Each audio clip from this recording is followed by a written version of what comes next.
بالله من الشيطان اللعين الرجيم بسم الله الرحمن الرحيم الحمد لله الذي هدانا لهذا وما كنا لنهتدي لولا أن هدانا الله لقد جاءت رسل ربنا بالحق والصلاة والسلام على النبي الأمي الخاتم لما سبق والفاتح لمن غلق المعلن الحق بالحق بالقاسم محمد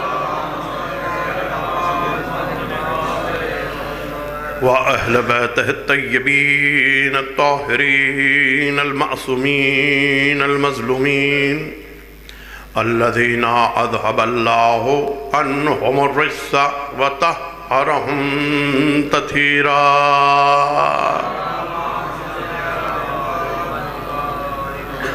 أما بعد فقد قال الله تبارك وتعالى في كتابه المجيد وفرقان الحميد بسم الله الرحمن الرحيم كل نفس ذائقة الموت صلوات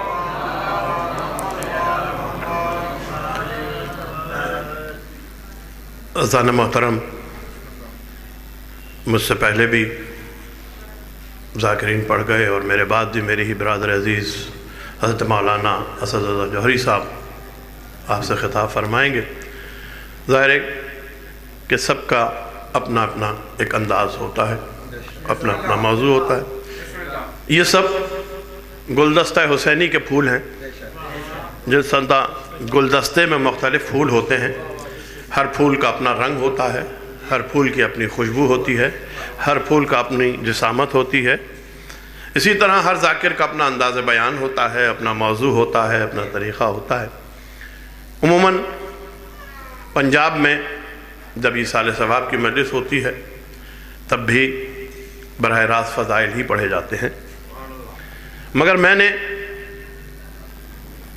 ایصال ثواب کے لیے، یہ میرا انداز بھی ہے، موت ہی کے موضوع کا انتخاب کیا ہے. گھبرائے تو نہیں موت سے؟ علی والا موت کے نام سے گھبراتا نہیں ہے. موت کے موضوع سے وہ نہ سنے، وہ گھبرائے، وہ بھاگے جسے موت مار دے. علی والے کو موت مارتی نہیں ہے.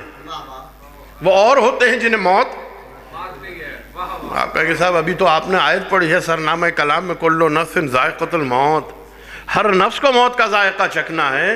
تو کیا علی والے کا نفس نہیں ہوتا؟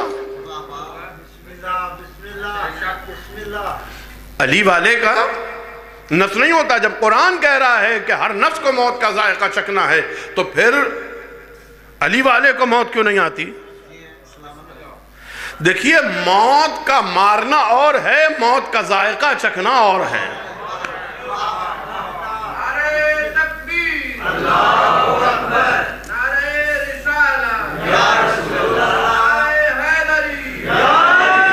تھوڑا تھوڑا اگر آپ اسی طرح جاگتے رہے تو میں آگے بڑھوں گا. موت کا ذائقہ چکھنا اور ہے، موت کا طاری ہو جانا، موت کا ہلاک کر دینا، موت کا مار دینا اور ہے.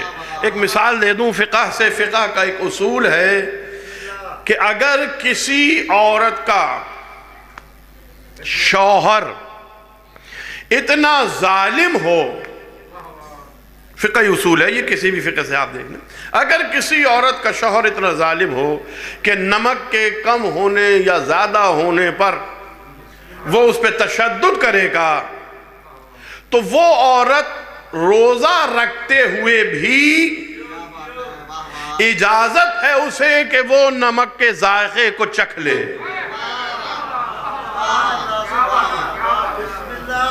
وہ ذائقے کو سالن کے چکھ لے کہ نمک پورا ہے یا نہیں. اس کے چکھنے سے اس کا روزہ ٹوٹے گا نہیں. جس طرح اس عورت کے ذائقہ چکھنے سے روزہ نہیں ٹوٹتا، اسی طرح علی والا موت کا ذائقہ ضرور چکھتا ہے مگر موت اسے مارتی نہیں ہے۔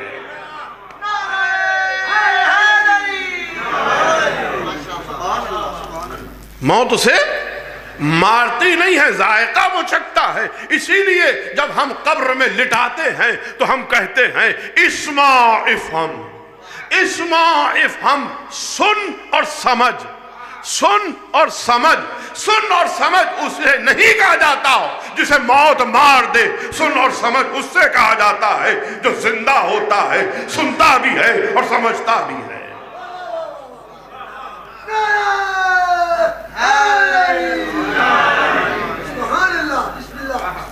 اسے مارتی ہے موت، اسے نہیں کہا جاتا سن اور سمجھ۔ جو زندہ رہتا ہے اسے ہم کہتے ہیں سن اور سمجھ۔ میں سورہ مبارکہ یاسین کی ایک آیت آپ کی خدمت میں پیش کروں تاکہ آج موت و حیات کو ایسے واضح کروں کہ اگر کسی گوشے میں بھی موت کے متعلق کوئی ابہام ہے تو وہ دور ہو جائے، کوئی پریشانی ہے تو وہ دور ہو جائے۔ ویسے بھی کہتے ہیں کہ موت تو علی سے ملاقات کا ایک بہانہ ہے، موت تو علی سے ملاقات کا ایک بہانہ ہے۔ سبحان الذی خلق الازواجہ کلہا مما تنبت الارض ومن انفسہم ومما لا یعلمون۔ سورہ مبارکہ یاسین قرآن مجید کا 36واں سورہ اور اس کی 36ویں آیت۔ یہ دیکھیں کسی چیز کو سمجھنے کے لیے یہ سمجھنا ضروری ہے کہ وہ بنی کیسے ہے۔ جب وہ بنی اس کی ساخت سمجھ میں آ جائے گی تو اس کا کنٹرول سمجھ میں آ جائے گا۔ اس لیے حیات کیسے بنی ہے یہ آپ کی خدمت میں پیش کر رہا ہوں۔ سبحان الذی خلق الازواجہ کلھا مما تنبت الارض ومن انفسہم ومما لا یعلمون۔ یہ جو جتنے بھی جوڑے ہم نے بنائے ہیں، کائنات میں ہر چیز جوڑے میں بنائی ہے پروردگار نے، بغیر جوڑے کے نہیں بنائی۔ موضوع نہیں ہے یہ، پھر کبھی گفتگو۔ جتنے بھی جوڑے بنائے ہیں وہ 3 چیزوں سے بنائے ہیں۔ مما تنبت الارض، زمین سے لیا، مما تنبت الارض، زمین سے لیا، من انفسہم، نفس لیا، اور تیسری چیز مما لا یعلمون، جو تم نہیں جانتے، جس کی حقیقت تمہیں نہیں معلوم ہے، جسے ہم اپنی زبان میں روح کہتے ہیں۔ ٹھیک ہے؟ آج اتنی موت آسان کر جاؤں گا کہ موت سے ساری گھبراہٹ دور ہو جائے گی۔ کیسے بنی زندگی، اب ذرا سا اس پہ غور کیجئے گا۔ ادھر سے چلی روح، ادھر سے چلی مٹی، یہاں سے زمین جمادات، یہاں سے چلی مٹی، دوسرے درجے میں آئی نباتات، تیسرے درجے میں آئی حیوان، 3 تک قابل تعریف نہیں تھی، چوتھے درجے میں جب آئی انسان میں یہ مٹی تو قابل تعریف ہو گئی۔ پروردگار نے خود کہا لَقَدْ خَلَقْنَا الْإِنسَانَ فِي أَحْسَنِ تَقْوِيمٍ۔ 3 درجے تک قابل تعریف نہیں، چوتھے درجے میں قابل تعریف۔ ادھر سے روح چلی عالم امر سے۔ روح کیا ہے؟ امر۔ یسألونک عن الروح، یہ تجھ سے روح کے بارے میں سوال کرتے ہیں۔ قل الروح من امر ربی، کہہ دو کہ روح امر رب ہے، جس کے لیے میں نے کہا نا کہ مما لا یعلمون، جس کی حقیقت تم نہیں جانتے۔ قل اوتیتم ما اوتیتم الا قلیلا، اس کا علم تمہیں نہیں دیا گیا، بہت تھوڑا سا علم روح کے بارے میں دیا گیا ہے۔ اور یہ روح کے بارے میں محی الدین عربی، ایک عالم اہل سنت کے مفسر گزرے ہیں، انہوں نے جب یہ آیت کی تشریح کی یسألونک عن الروح، قل الروح من امر ربی، روح امر رب ہے، ان کا روح کو موت نہیں آتی۔ اپنی تفسیر میں انہوں نے لکھا روح کو موت نہیں آتی۔ کیوں؟ اس کا جواب لکھا اس لیے کہ روح امر رب ہے اور امر کو موت نہیں آتی۔ چونکہ روح امر ہے، امر کو موت نہیں آتی۔ اگر مجھے مل جاتے محی الدین عربی تو میں ان سے کہتا کہ جب امر کو موت نہیں آ سکتی تو اولو الامر کو موت کیسے آ جائے گی؟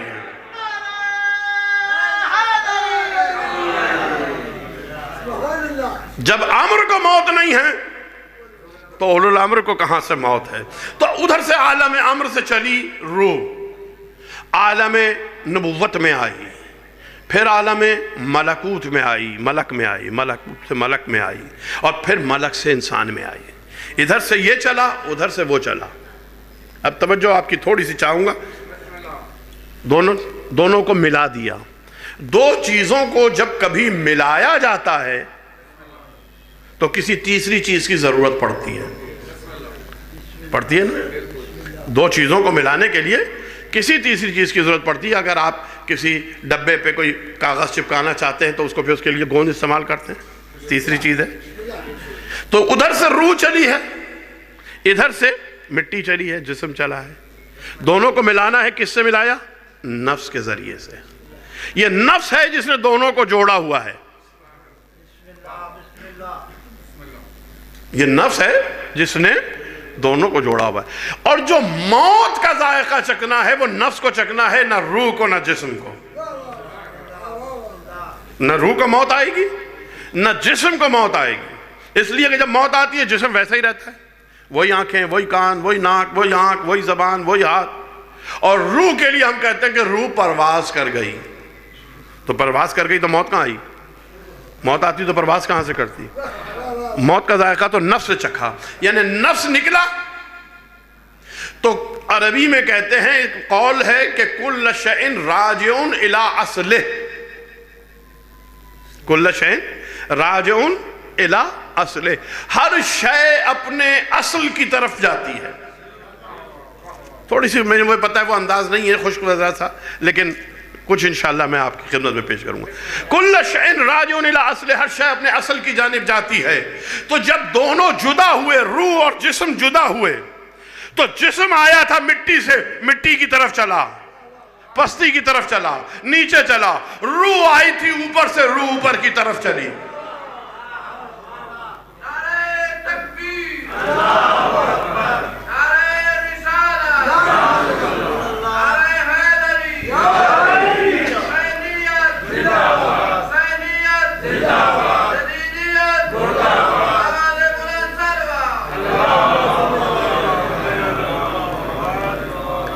روح اوپر کی طرف چلی، ادھر سے آئی تھی ادھر چلی، زمین جسم زمین کی طرف چلا۔ اب ایک سوال کروں گا، اس کا جواب دوں گا اور پھر گفتگو کو آگے بڑھاؤں گا۔ مجھے بتائیے، ترقی اوپر جانے میں ہے یا نیچے؟ اوپر جانے میں نا۔ تو جتنی کوششیں، جتنی کاوشیں، جتنی محنت، جتنی آسانی آپ جسم کو پہنچا دیں، اس نے جانا نیچے ہی ہے۔ کتنا ہی بڑا عالم گزرا ہو، کتنا ہی بڑا سائنسداں گزرا ہو، کتنا ہی بڑا فقیہ گزرا ہو، جسم نے جانا نیچے ہے۔ اور انسان ساری کوششیں کر رہا ہے اس جسم کو سہولت پہنچانے کی۔ اس جسم کو پہنچا لوں، اس کو نرم بستر دے دوں، اس کو گاڑی دے دوں، اس کو اے سی دے دوں، اس کو غذا دے دوں، اس کو دوائیں دے دوں۔ یہ نہیں سمجھتا کہ کتنا ہی اسے بچانے کی کوشش کرے، اسے پستی کی طرف جانا ہے۔ اگر بچانا ہے تو روح کو بچایا جائے۔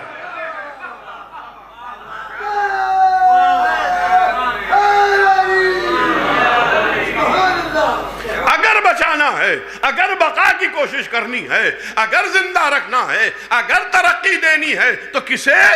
روح کو۔ اور زندگی کی دلیل ہے رزق۔ زندگی کی دلیل رزق ہے نا، ظاہری زندگی کی دلیل بھی رزق ہے۔ جب تک کھا رہا ہوتا ہے، پی رہا ہوتا ہے، کہتے ہیں کہ صاحب زندہ ہے، اور اگر بیمار ایسا ہو کے پڑ گیا کہ نہ کھا سکے نہ پی سکے تو کہتے ہیں مردوں سے بدتر ہے۔ رزق دلیل ہے۔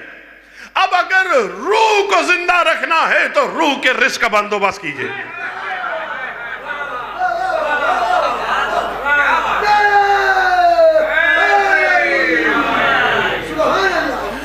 اب اگر روح کو باقی رکھنا ہے تو روح کے رزق کا بندوبست کیجئے کہ روح کو رزق ملتا رہے، تاکہ روح ترقی پاتی رہے، روح زندہ رہے، عروج ملتا رہے۔ اس لیے کہ جسم کو جتنا رزق دیں گے مٹی میں مل جائے گا۔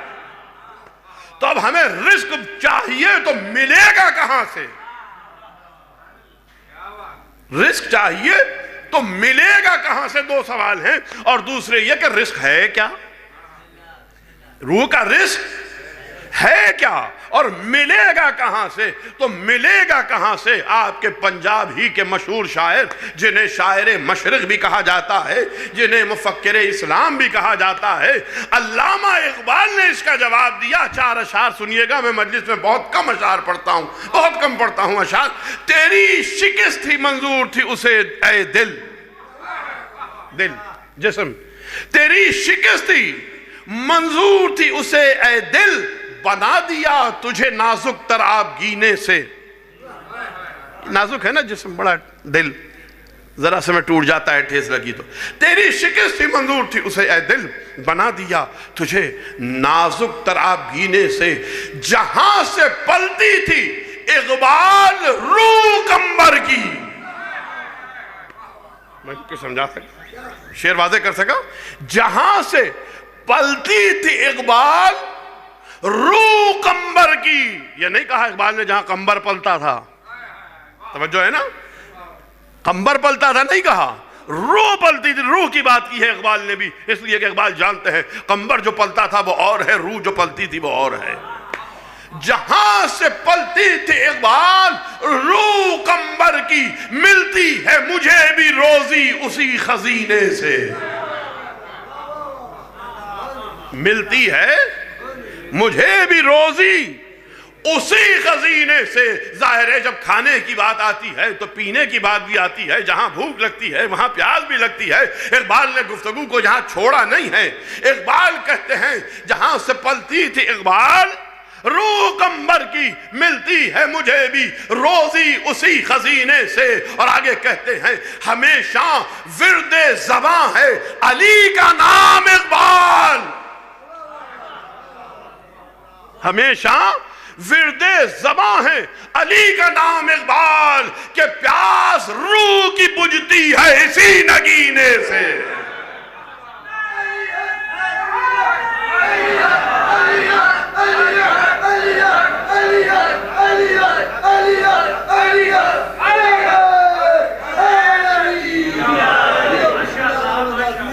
ہمیشہ ورد زباں ہے علی کا نام اقبال، کہ پیاس روح کی بجھتی ہے اسی نگینے سے. تو جس نے زندگی بھر ذکر علی کیا، اس کی روح کو موت نہیں آتی. اور جب روح جسم سے نکلنے لگے تو رزق آ جاتا ہے. دیکھیے بڑی عجیب بات کہہ رہا ہوں. روح جسم سے نکلنے لگے. یہ روح ہے جو جسم کو چلا رہی ہے، جو جسم کو متحرک کر رہی ہے. کبھی روح پہ گفتگو ہو تو اس کی اور وضاحت کروں گا. یہ جسم کو جو چلانے والی روح جب جسم سے جدا ہو رہی ہو تو رزق چاہیے اب اس کی بقا کے لیے. تو روح جسم سے بعد میں جدا ہوتی ہے، رزق پہلے آ جاتا ہے. آتا ہے یا نہیں آتا؟ آتا ہے نا. مرنے سے پہلے علی آتے ہیں یا نہیں آتے؟ حارث حمدانی کا واقعہ ہے. حارث حمدانی نے مولا خطبہ دے رہے ہیں. ایک مرتبہ دیکھا کہ حارث حمدانی کے چہرے پہ پریشانی کے آثار. دنیا کہتی ہے کہ علی کے پاس علم غیب نہیں. میں کہتا ہوں علی وہ ہے جو چہرہ دیکھ کے دل کی بات کو پہچان لیتا ہے. حارث نے کچھ نہیں کہا. حارث کے تو صرف چہرے پہ پریشانی کے آثار تھے. پوچھا حارث کیا بات ہے، پریشان کیوں ہو؟ کہ مولا آپ کے خطبوں میں موت کا ایسے ذکر ہوتا ہے کہ موت سے خوف آنے لگا. موت سے خوف آنے لگا. حارث موت سے اور خوف؟ کہ مولا کچھ بیان ہی ایسا ہوتا ہے. اچھا حارث اگر ہم آ جائیں مرنے وقت موت کے وقت اگر ہم آ جائیں، کہ مولا پھر کیسا ڈر موت کا؟ جب آپ ہوں تو پھر موت کا کیا ڈر؟ کہ پھر حارث ہم آ جائیں گے. مولا پھر خطبہ دینے لگے. ادھر خطبہ چلا، تھوڑی دیر بعد دیکھا حارث پھر پریشان. حارث اب کیا ہوا؟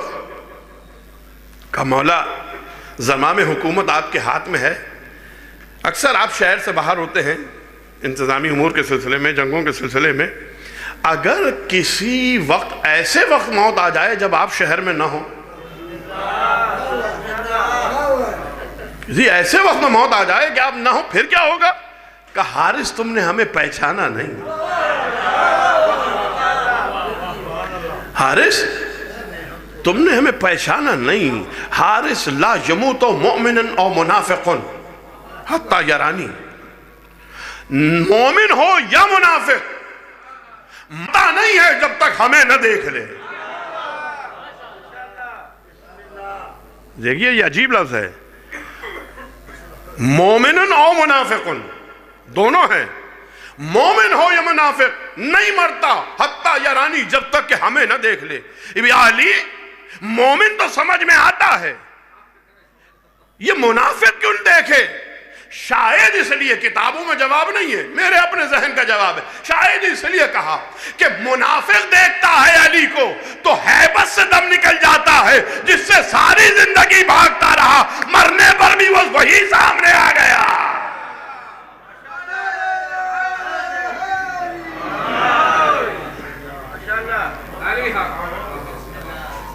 اور مومن کا تو دیکھتے ہی خوشی سے دم نکل جاتا ہے، میرا وارث آ گیا، میرا مالک آ گیا، میرا رہبر آ گیا، میرا بچانے والا آ گیا، میری روح کا رزق آ گیا۔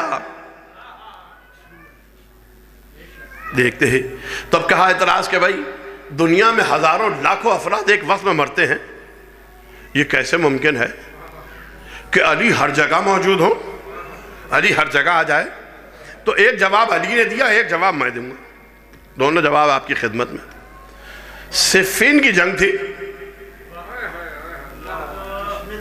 صفین کی جنگ تھی، ایک مرتبہ علی نے اپنے لشکر کی ہمت افزائی کے لیے تقریر کی کہ ایسے لڑنا، ایسے لڑنا، زبان دانتوں کو پیس کے رکھنا، زبان اندر رکھنا، لشکر کے آخر تک نظر رکھنا، اور پہلا تیر ڈھیلا چھوڑنا، اور وغیرہ وغیرہ۔ تقریر کرنے کے بعد علی نے دیکھا کہ ابھی بھی ان کے دل ذرا سے گھبرائے ہوئے ہیں، تو ایک مرتبہ علی نے صفین کے لشکر پر، شام کے لشکر پر حملہ کیا۔ مالک اشتر علی کا جرنیل ہے نا، مالک اشتر یہ کہتے ہیں کہ میں کھڑا تھا، میں نے دیکھا کہ علی نے لشکر پر حملہ کیا، اور پھر میری نگاہوں نے عجیب منظر دیکھا کہ شام کا لشکر 70 ٹکڑیوں میں بٹ کے بھاگ رہا ہے، اور ہر لشکر کے پیچھے علی ابن ابی طالب۔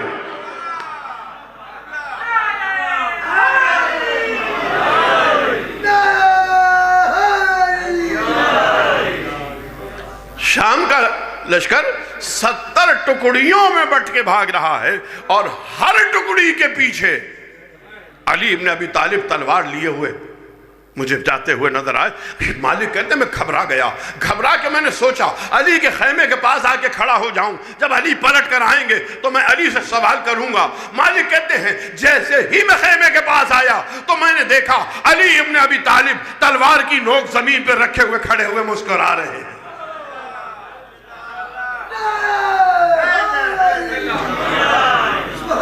میں نے کہا یا علی یہ کیا منظر ہے؟ کہ مالک گھبرا گئے،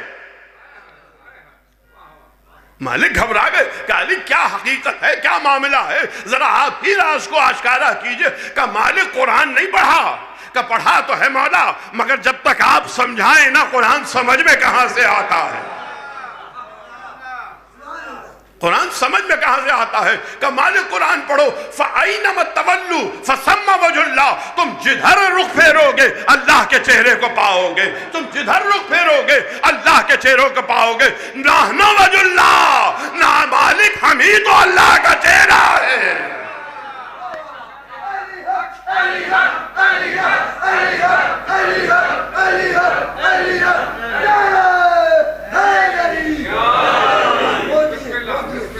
فَأَيْنَمَ تَوَلُّوا فَثَمَّ وَجْهُ اللَّهِ، مالک جدھر رخ پھیرو اللہ کے چہرے کو پاؤ گے۔ نَحْنُ وَجْهُ اللَّهِ، ہم اللہ کا چہرہ ہیں، ذرا دیکھو کہ ہم ہی نظر آئیں گے. اس لیے علی ایک ہی وقت میں 40 مقامات پر دعوت میں بھی پہنچ جاتے ہیں. دیکھیے 2 باتیں یہاں میں عرض کرتا چلوں. پہلی بات تو یہ کہ واقعات آپ نے سنے ہوئے ہیں، میں ذرا سا اسے تفصیل بتا دیتا ہوں اور اس پہ ہونے والے اعتراضات کا جواب بھی دے دیتا ہوں. دوسری بات یہ کہ اگر کوئی ذاکر، کوئی خطیب واقعہ آپ نے سنا ہوا ہے، دوبارہ پڑھ رہا ہے، تبارہ سن رہے ہیں، 4 بار سن رہے ہیں، گھبرایا نہیں کریں. یہ جو کہتے ہیں نا میاں وہی آئے، وہی خیبر پڑھ دی، وہی خندق پڑھ دی، کچھ پڑھنے کے لیے ہے ہی نہیں. ارے بھائی ہمارے محبوب کا ذکر ہے، ہم تو بار بار کریں گے، جتنی بار کریں گے نیا لگے گا. جب ہمارے محبوب کی تعریف ہو رہی ہو تو یہ کہہ کے کہ صاحب وہی پڑھ لیں جناب، ہم نہیں صاحب وہی سنیں گے. ہم لبنان و فلسطین و افغانستان کی جنگ نہیں پڑھیں گے، ہم تو خیبر و خندق ہی پڑھیں گے. اس لیے کہ خیبر و خندق میں ہمارا محبوب ہے، اس کی فتح ہے، اس کی کامیابی ہے. تو جتنی مرتبہ اس کا ذکر ہو، محب تو چاہتا یہ ہے کہ ادھر محبوب کا ذکر سے ہٹ کے ادھر گئے، اس نے پھر کہیں سے گھیر کے ادھر لے آئے، پھر محبوب کا ذکر. ادھر گئے گا نہیں، پھر ادھر سے محبوب کا ذکر. تو جتنا محبوب کا ذکر ہوتا ہے محب خوش ہوتا ہے.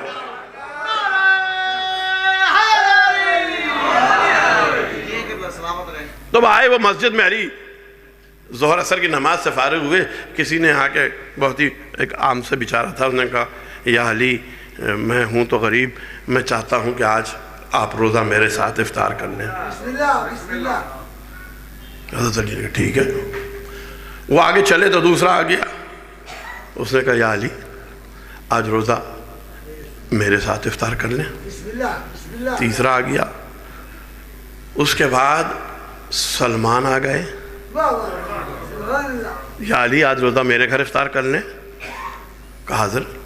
بوذر آ گئے، کہا یا علی میرے گھر روزہ افطار کر لیں. کہا ٹھیک ہے. اب وہ شام کو علی نے روزہ افطار کیا.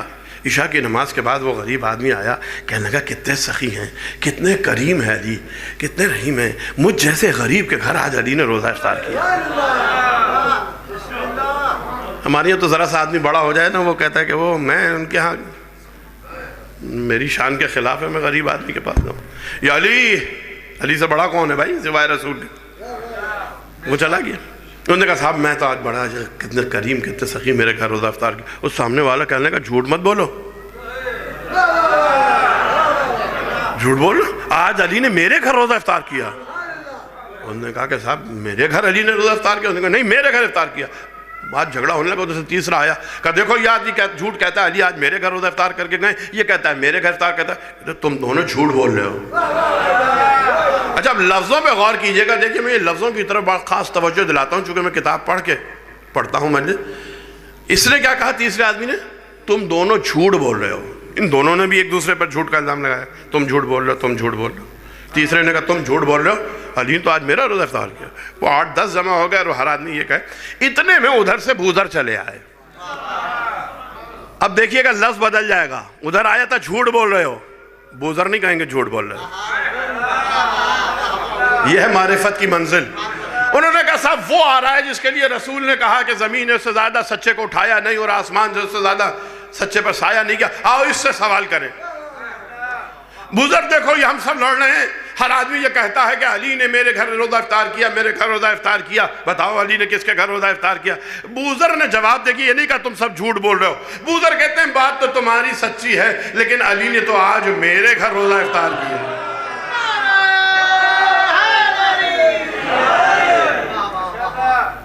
آپ نے دیکھا جملہ بدل گیا. بوذر معرفت کی منزل پر ہے. بوذر نہیں کہتا تم جھوٹ بول رہے ہو. کہ بات تو تمہاری صحیح ہے لیکن علی نے تو میرے گھر روزہ افطار کیا. کہ بوذر تم سے یہ امید نہیں تھی، تمہارے لیے تو رسول نے کہا تم سب سے زیادہ سچے آدمی ہو، تم بھی جھوٹ. کہ نہیں میں جھوٹ نہیں بولتا. ابھی یہ بات ہو رہی تھی ادھر سے سلمان چلے آئے. کہ یہ گھر کا آدمی ہے، منا اہل البیت کی منزل پر ہے، یہ صحیح بتائے گا. آؤ سلمان کیا مسئلہ ہے، کیا ہنگامہ ہے؟ کہا ہنگامہ یہ سب کہہ رہے ہیں کہ علی نے ہمارے گھر روزہ افطار کیا، ہمارے گھر روزہ افطار کیا. علی سلمان کہتے ہیں ہاں بات تو صحیح ہے لیکن علی نے تو آج میرے گھر روزہ افطار کیا. لو صاحب ابھی تو بزرگ کو رو رہے تھے، اب یہ گھر کا آدمی بھی یہی کہہ رہا ہے کہ میرے گھر روزہ افطار کیا۔ ایک مسجد میں ہنگامہ ہوا، جیسے ہی مسجد میں ہنگامہ ہوا اندر سے حجرہ رسول سے آواز آئی، کیا بات ہے، کس بات کا ہنگامہ ہے، کس بات کا شور ہے؟ یہ سب اس بات پر جھگڑ رہے ہیں کہ علی نے ہمارے گھر روزہ افطار کیا۔ کہاں بات صحیح ہے، مگر علی نے تو آج روزہ میرے ساتھ افطار کیا ہے۔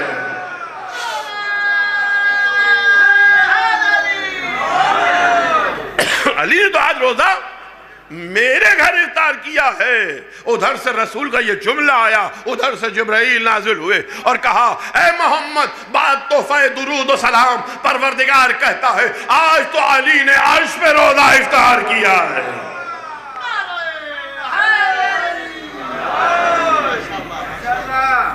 آج تو علی نے عرش پہ روزہ افطار کیا ہے۔ اب یہ بحث چل رہی ہے، اب سوال یہ ہے کہ ایک علی اتنی جگہ کیسے؟ ایک علی اتنی جگہ کیسے کہ ہر آدمی کی روح قبض ہو رہی ہے، علی پہنچا ہوا ہے 40 جگہ روزہ افطار کر رہا ہے، گھبرائیے نہیں۔ دیکھیے آپ یہاں بیٹھے ہوئے ہیں، سورج آپ کے سامنے ہے، جو کراچی میں بیٹھا ہوا ہے سورج اس کے بھی سامنے ہے، جو انڈیا میں بیٹھا ہوا ہے سورج اس کے بھی سامنے ہے، جو ایران میں بیٹھا ہوا ہے سورج اس کے بھی سامنے ہے، جو مڈل ایسٹ میں بیٹھا ہوا ہے سورج اس کے بھی سامنے۔ کہ ایک سورج، آپ کہیں گے سورج کہاں ہے؟ صاحب وہ ہمارے سامنے۔ وہ کہہ رہا نہیں نہیں جھوٹ بولنے ہیں، کراچی میں ہے سورج۔ وہ کراچی والا کہہ رہا، وہ انڈیا والا کہہ رہا ہے نہیں نہیں دہلی میں ہے سورج۔ وہ بمبئی والا کہہ رہا ہے نہیں بمبئی میں ہے سورج۔ وہ ایران والا کہہ رہا ہے ایران میں سورج۔ ابو ظہبی والا کہہ رہا ہے نہیں ابو ظہبی میں سورج۔ تو کیا سب جھوٹ بول رہے ہیں؟ کہ جھوٹ نہیں بول رہے، سورج حاوی ہے ایک وقت میں ہر جگہ۔ تو جس طرح سورج ایک وقت میں ہر جگہ نظر آتا ہے، اسی طرح وہ جو سورج کو پلٹانے والا ہے وہ بھی ایک وقت میں ہر جگہ نظر آتا ہے۔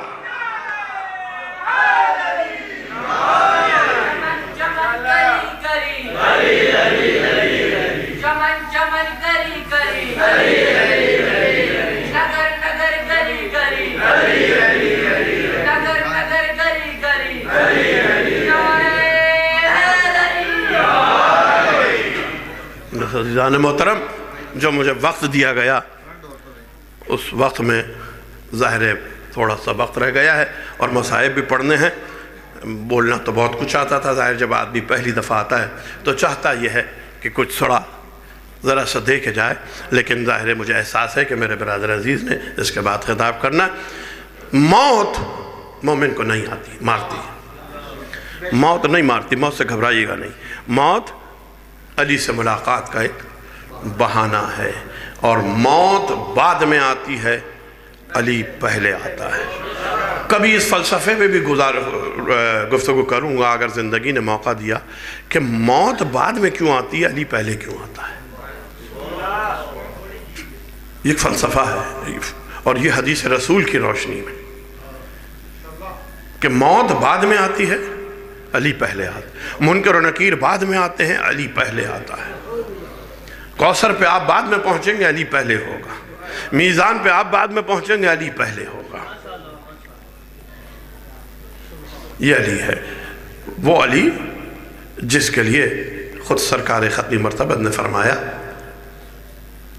انا و علی ابواہ ہذہ الامہ، میں اور علی اس امت کے دو باپ ہیں۔ باپ، یہ پھر کبھی گفتگو علی ہر موقع پر،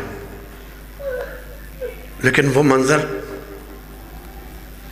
کچھ الگ ہی تھا کربلا کی سرزمین پر۔